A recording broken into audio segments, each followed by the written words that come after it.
I was gonna make a cocktail for Cinco de Mayo, but I didn't realize it was falling on the 5th of May, so this video is a little late.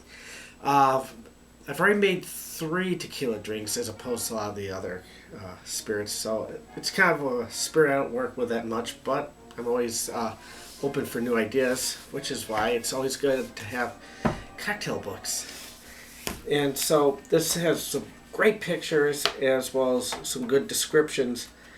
And it's actually broken up in chapters by spirit. So going into the tequila area, besides the obvious of the margarita and the paloma, I was looking for something maybe a little more in the you know modifiers and other things. And I found the Rosita right here. I got a nice picture of it, and it's somewhere in like a Negroni, Manhattan kind of thing going on, because it's got vermouth as well as Campari. So it sounds pretty exciting. So let's get rolling with this. Tequila starts off with that. They said to use a reposado, which is means rested in Spanish.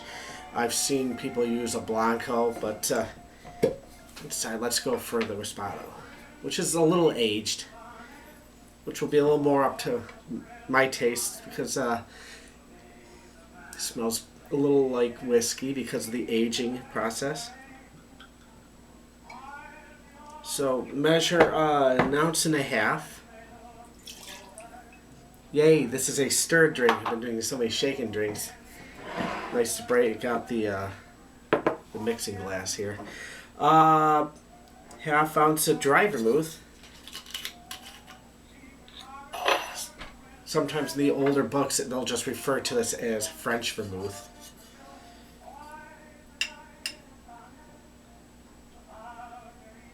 So 1/2 ounce of Dolan white vermouth, dry vermouth, whatever you want to call it. It also calls for sweet vermouth. 1/2 ounce of that as well. Got my trusty bottle of Gallo sweet vermouth. In the classic books, it would call this Italian vermouth.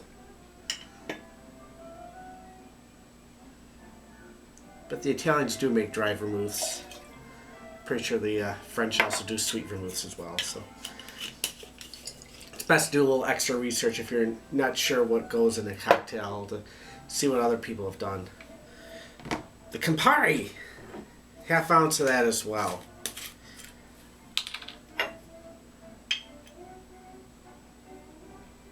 Campari is a very bitter orange aperitif. You can't mistake that smell. It's challenging to beginners, so I'm in that middle ground, so I kind of like it. Working on enjoying it more. Alright, vermouths, Campari, tequila. It calls for bitters. Instead of breaking out the Angostura like almost everyone does, I'm going to go with the aromatic bitters by the Bare Truth. Put a good healthy dash of that. Alright, let's push these guys aside. Get our ice cube, which is slowly melting. I don't trust the shards. Put the big piece in there. It's alright to have a few big pieces. We're doing a little bit of chilling, but and a little bit of diluting. So the small pieces do its job as dilution agents, while the big one just keeps it nice and chilled. Get the stirring action going on here. As you can see, we got this nice, lovely reddish orange color, brought to you by Campari. Alright.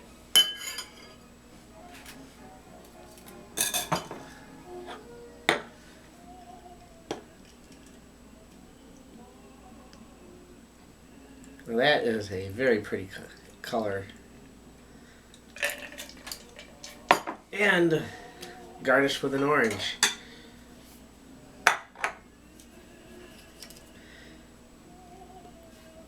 do the peel of it over the glass, so any oils come off, fall right in there.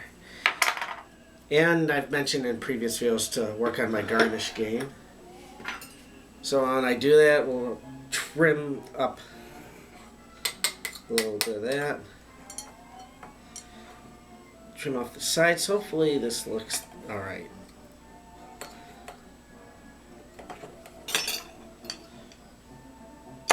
Alright.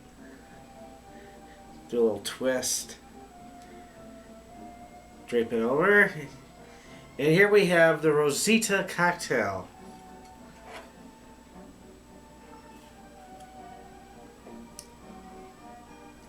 I don't even taste tequila in there. Campari is kind of the main flavor in this cocktail, but pretty sure the more I drink it, the more flavors will kind of make themselves known. It's a far cry from the Paloma as well as the Margarita. It's a classic tequila cocktail. This is fantastic as an alternative. For someone like me who would rather mix with like whiskey or gin, and I notice I do a lot of gin cocktails as well as brandy. This is a nice welcome to the cocktail collection I've already got going on. So, the Rosita, a tequila classic cocktail.